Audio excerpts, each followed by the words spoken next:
Hey guys, this is Jean-Claude. I hope you saw my last video. We opened up one of these for 2 random patrons. Now we're actually going to go back to opening decks as usual. Probably get to do 1 deck today, 1 deck tomorrow. Then I'll be leaving for the Vault Tour in Indy. It's going to be a sealed event, so that should be a lot of fun. Of course, of Worlds Collide. Very excited to try this out.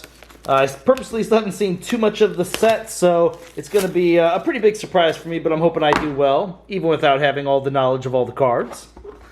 Alright, once again, we've all seen this. Man, every one of these, this particular chain tracker... Oh, actually, they both popped out of this one. But I do love having all these sets of tokens. Those are very nice.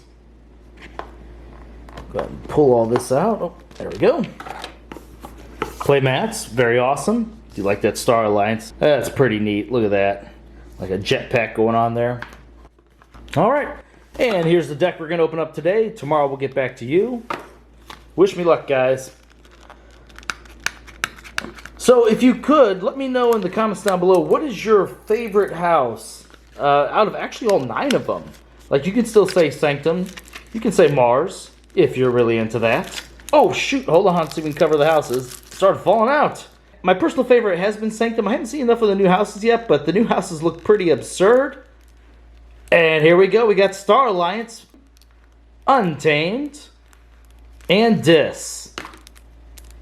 The Guild Master that smells of ethics. That's a good name.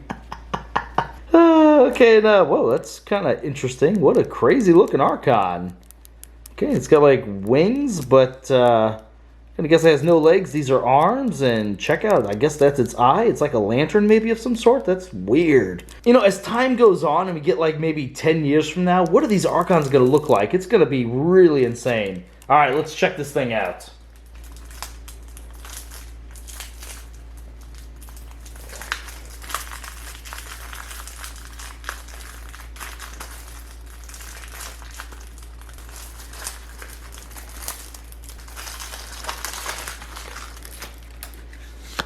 Alright, we are starting off with Untamed, and look what card makes a return. Punctuated Equilibrium. Each player discards their hand, then refills their hand as if it were the end of the turn. That is so good for breaking up some combo decks. Low Dawn. Amber whenever you play it. If there are 3 or more untamed creatures in your discard pile, gain 2 amber. Shuffle each untamed creature from your discard pile into your deck. That is pretty awesome. And wow, check out that picture. It's like a bear. I'm going to imagine it hibernated and grass just kind of grew on top of it. It's pretty cool. But this is a really neat card. If we get a lot of untamed creatures, this could be a good 3 amber and then shuffle them all back. Man. Instrument of Silence. It's an upgrade. This creature gains skirmish and fight, gain an amber. Wow, turn them into Headhunter. The Fittest. Amber whenever you play it, give each friendly creature a +1 power counter. That is so much better than Bumblebird. I would much rather always give all my creatures the +1 power counter and get an amber for it. That is awesome. Tanta Delin, 9 power, only deals 2 damage when fighting. Fight, discard a random card from your opponent's archives. Regrowth, Amber whenever you play it, return a creature from your discard pile to your hand. A second Regrowth. A third Regrowth. Okay, let's see a lot of creatures. Musthic Murmook, 4 power. Each player's keys cost +1 amber. Play, deal 4 damage to a creature, and this is a common? I love this card. This is really, really cool. I was a big fan of Mighty Tiger, so we have a Mighty Tiger combined with an increasing key cost. That is a very interesting card, and I like it. Molefin, 3 power, hazardous 3. After amber is stolen from you, deal 1 damage to each enemy creature for each amber stolen. Okay, that's interesting. Punishing them for stealing your amber. Harmonia is 2 power, elusive. After you play a creature, if there are more enemy creatures than friendly creatures, gain 1 amber. That is really a shame that this is what we had to do to get an upgraded Hunting Witch, is to make it where its effect only takes place if you are behind in creatures. I don't know, I'm not a big fan of that card. Ghost Hawk, 2 power, deploy. Play, you may reap with each neighboring creature 1 at a time. Love this guy.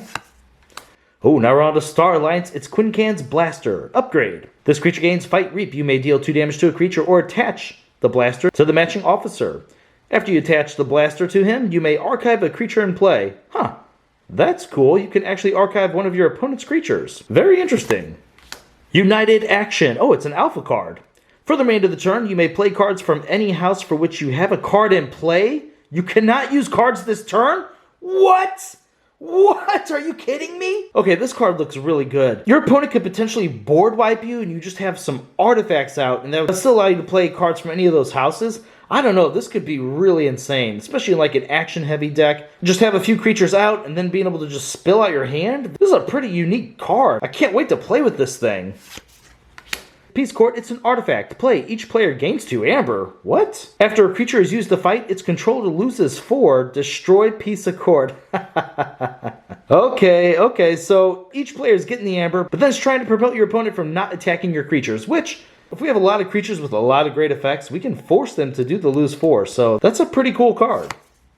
Navigator Ali, 3 power, play, fight, reap. Look at the top 3 cards of your deck and put them back in any order. This is a neat effect, but I just don't know how powerful it is. A lot of turns you are playing 2 or more cards, so looking at them without some sort of effect to immediately then reveal the top cards of your deck maybe isn't that great, but I'm sure there's some good combos.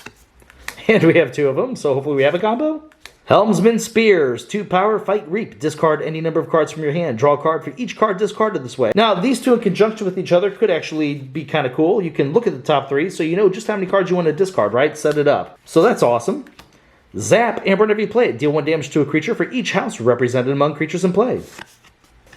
Stealth Mode, amber whenever you play it. Your opponent cannot play action cards during their next turn. We have a Scrambler Storm, but it's inside another house. Big fan. This Star Alliance is pretty insane.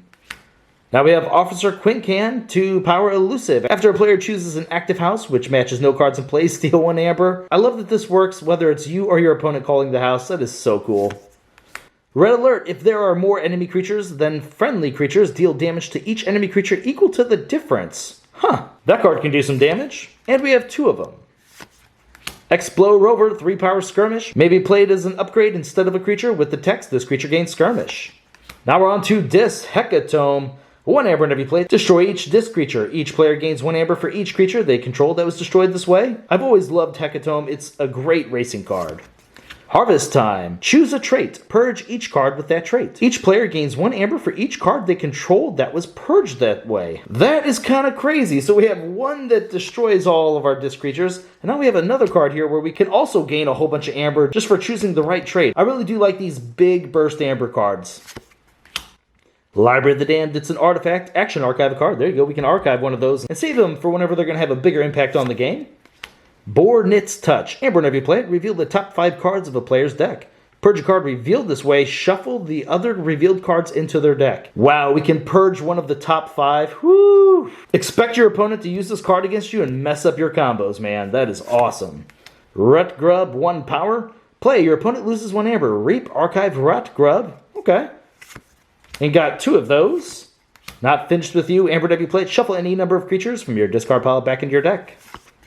Imp Spectre, 2 power, destroyed. Purge a random card from your opponent's hand. Okay. Goes pretty good with Hecatome. And there's 2 of them. Festering Touch, Amber, whenever you play it, choose up to 2 creatures. Deal 1 damage to each chosen creature. If that creature was already damaged, deal 3 instead.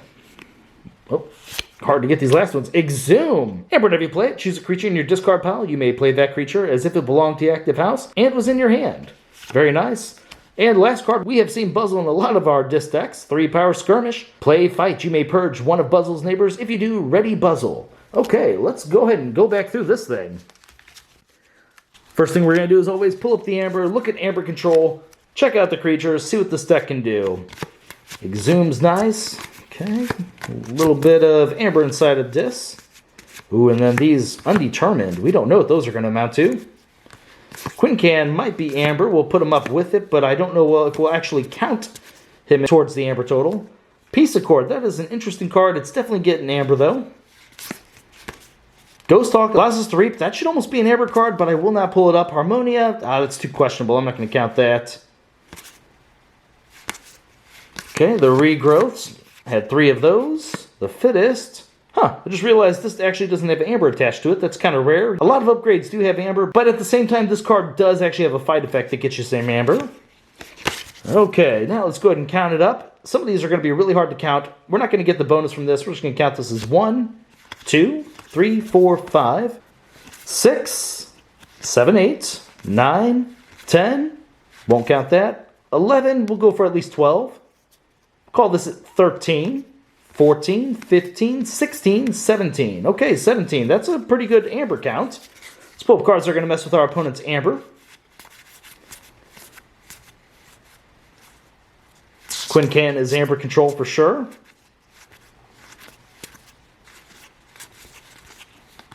These two Rot Grubs. Can't say I remember any in Untamed. Well, okay, there we go. The Murmook slows us both down. Oh boy. So 2 Amber control, 2 Rot Grubs, and the Murmook, which is actually affecting us as well. I don't know about that. Okay, sorry, Quincan, so that's 4. At least they're all 4 creatures, so the 3 regrowths can get them back. Same thing with the Not Finished With You, that will help bring them back, and Exhume. So I do like the fact that these 4 cards are at least creatures. We'll probably actually get like 6 uses total, so that's not too bad. Okay, let's go ahead and pull up the creatures now. I was so busy reading all these brand new cards, I'm not even sure really how many creatures we had. I felt like we did okay. Let's see. A little bit less than Star Alliance than I was hoping for. How many were there? Let's see. 1, 5, 10, 15 creatures. Below average. At the same time, we do have these 3 regrowths, which help add creatures, but there's great odds we're going to have to play at least one of these, maybe even 2 of them early on without any creatures in our discard pile, just because we want to cycle them, get the Amber, and get further into our deck so we can draw the creatures themselves. So I'm not going to count the regrowths as creatures in here, just because I don't know how consistent it's going to be, especially with things like Not Finished With You, Low Dawn, and some of these other cards, like, where was that disc one? That allows us to purge creatures to then get extra Amber from them.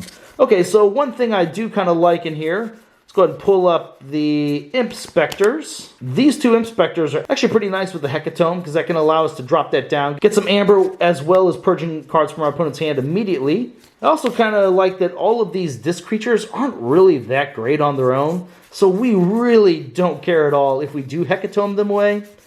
And also, give me a second here, just make sure I didn't miss any others. It'd be really cool if they all have the same trait, because then we can actually purge them out of our deck. So we have Beast, Beast, Beast, Imp, Imp. So 3 Beasts and 2 Imps. So whenever it comes to this harvest time, hopefully we can call Beast. But then again, these are also our Amber control. I don't know. I'm not sure if we want to do that there.